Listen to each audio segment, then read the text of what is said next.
I expect that many of you are familiar with Harper Lee's first book, To Kill a Mockingbird. It was published in 1960 and it won the Pulitzer Prize. In 1962, Universal Pictures turned the book into a blockbuster movie. I had to study the book in school. I don't know if others did as well. In high school in the 70s, did you study To Kill a Mockingbird? Yes, I know it's been studied by many others since then. It didn't stop then, it kept going. I especially like the movie. I've seen it many times.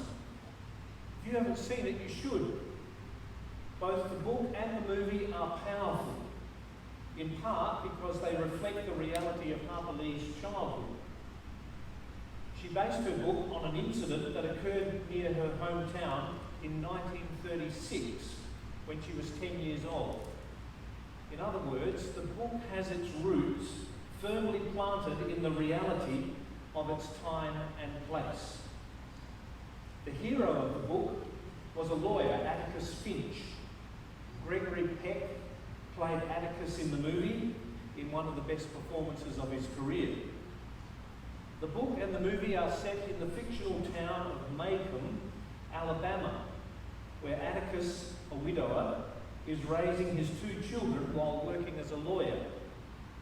A black man, Tom Robinson, is accused of raping a white woman, and the court appoints Atticus to defend him.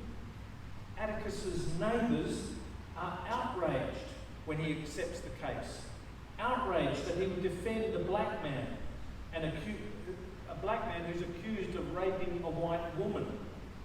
His children also find themselves the target of their classmates at school. When Atticus learns that the mob is planning to break into the jail to lynch Robinson, he posts himself at the jailhouse door. When carloads of angry, armed men threaten him, Atticus stands firm. Eventually, the men leave without the prisoner. At the trial, Robinson tearfully pleads innocence, and Atticus mounts a very believable defence.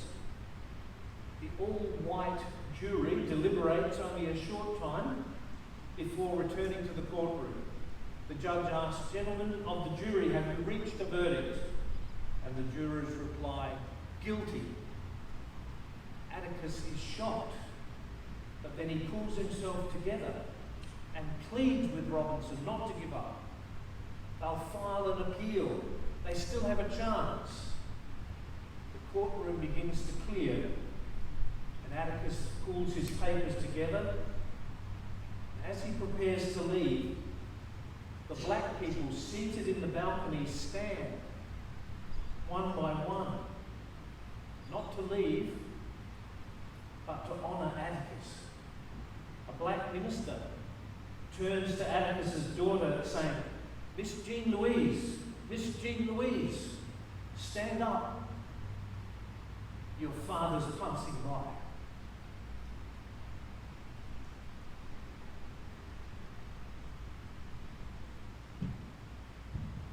And she stands up.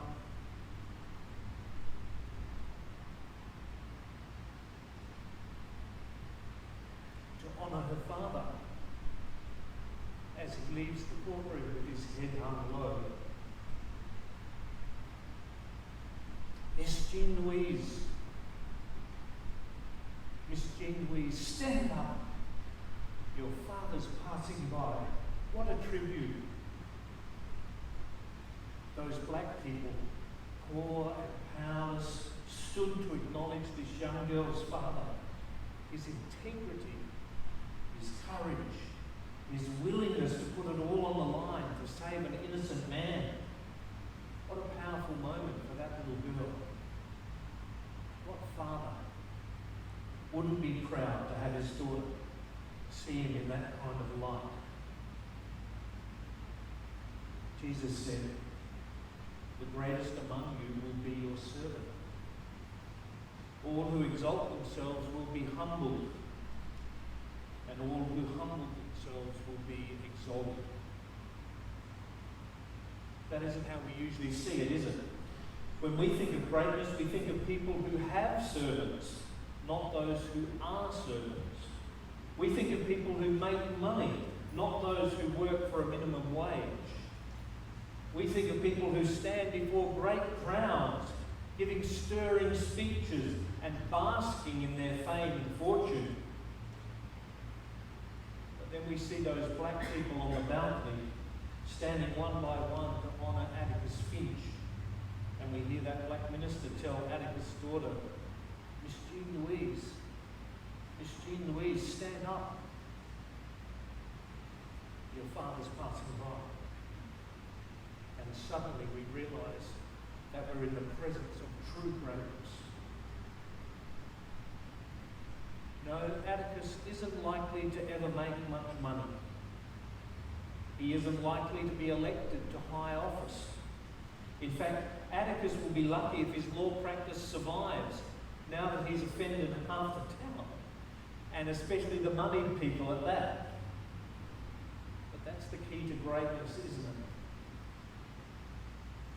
Atticus knew that he wasn't going to make much money as Robinson's lawyer. He knew that he would offend people whom he needed if he were to survive as a lawyer in that community. He knew that he had nothing to gain and everything to lose, but he defended Tom Robinson anyway. He did it because it was the right thing to do.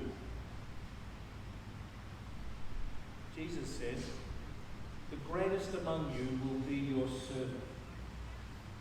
All who exalt themselves will be humbled, and all who humble themselves will be exalted." This isn't the only place where Jesus says stuff like that. He says, "Many who are first will be last, and the last will be first." We call these statements great reversals because Jesus takes the world as we know it and stands it on its head. When Jesus says, "The greatest among you will be your servant," he's using kingdom of God language. He's not telling us how to get rich as this world counts riches. He's not telling us how to get ahead in this world. He's telling us how to become a hero in God's eyes. He's showing us how to get ahead where it really counts. There's a great children's song that was inspired by this verse. It's called Servant of All. I don't know if you know it, but the lyrics go, "If you want to be great in God's kingdom, learn to be a servant of all. If you want to be great in God's kingdom, learn to be a servant of all. Learn to be the servant of all. Learn to be the servant of all. If you want to be great in God's kingdom, learn to be the servant of all." And it's got a nice country twang to it. And if you Google it, you'll get the country and western version and you'll be singing along before you know it. Learn to be the servant of all. That's the lesson, I think, that eludes many public servants.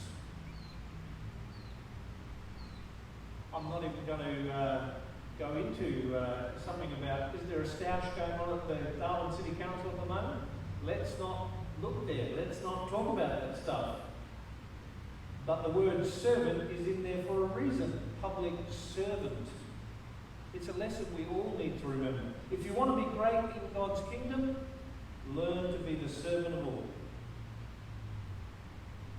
In a little book by Janet Ruffing called Uncovering Stories of Faith, she tells about a group of computer salesmen who had to travel out of town for a sales convention. They told their wives that they'd be home in time for dinner, but their meeting ran over time and they had to rush to the station to catch their train.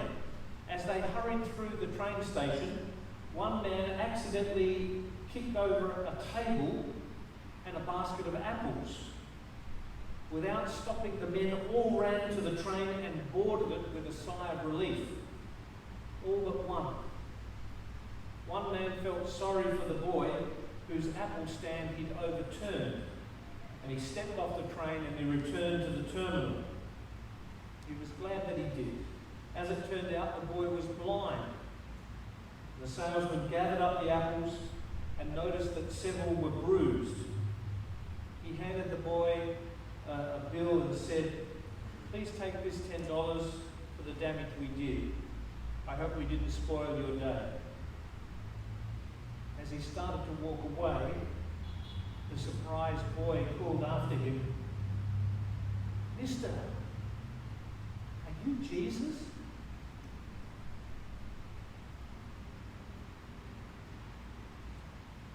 If you want to learn to be great in the kingdom of God, learn to be the servant of all.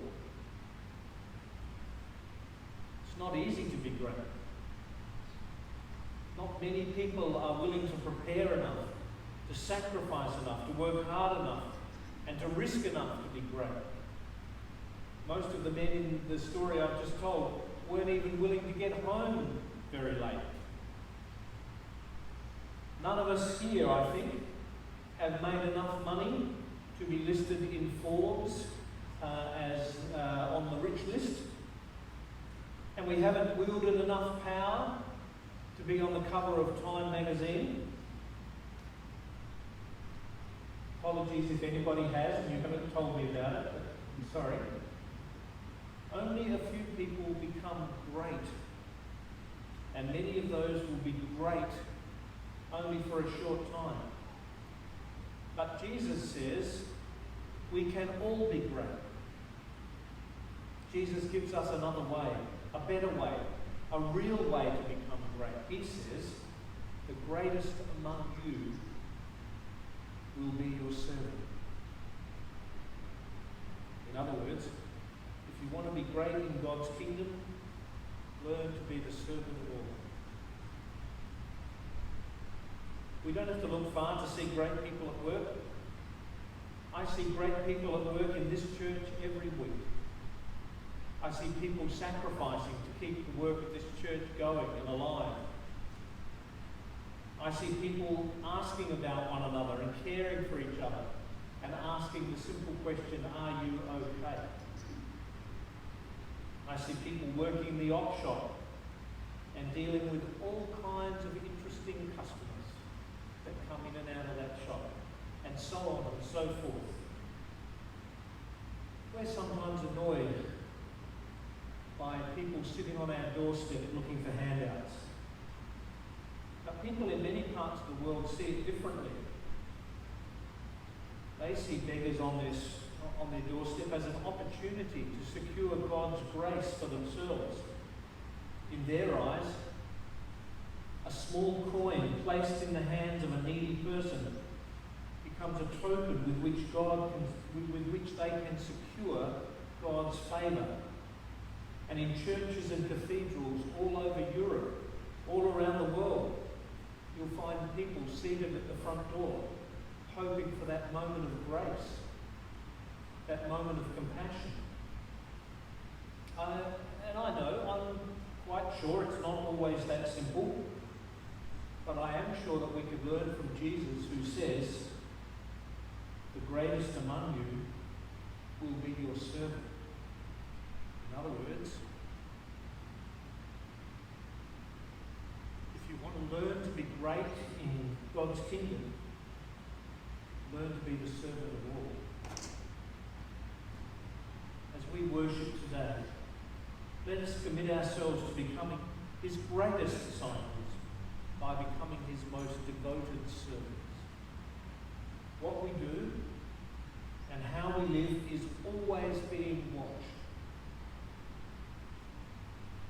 Which is one of the reasons why when I pop into Woolies after the service, I take out my dog collar just in case anybody, sees me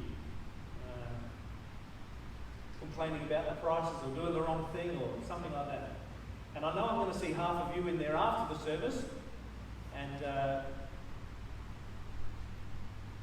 God's watching and how we behave. Having a dog collar is a burden at times, but how we behave is always being watched.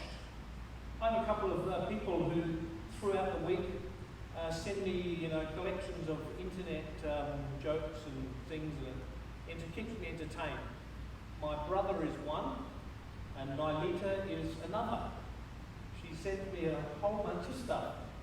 And here's for the first time ever, one of these little things really hit the spot for this week's sermon. This one came from my brother, who used to be a copper in South Australia. He's retired now. And this is the little story that he sent. And I thought, for all of us hypocrite Christians, this was a cracker of a story. The light turned yellow just in front of him. He did the right thing and stopped at the crossing, even though he could have beaten the red light by accelerating through the intersection. The tailgating woman behind him was furious and honked her horn, screaming in frustration as she missed her chance to get through the intersection. As she was still in mid-rant, she heard a tap on the window and looked up into the face of a very serious police officer. The officer ordered her to exit her car with her hands up. He took her to the police station where she was searched, fingerprinted, photographed, and placed in a holding cell. After a couple of hours, a policeman approached the cell and opened the door. She was escorted back to the booking desk where the arresting officer was waiting with her personal effects. He said, "I'm very sorry for the mistake. You see, I pulled up behind your car while you were blowing your horn, giving the guy in front of you the finger and cursing at him.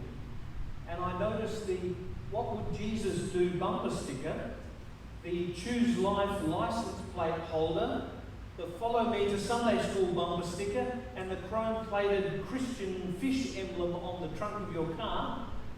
So naturally I assumed you had stolen the car."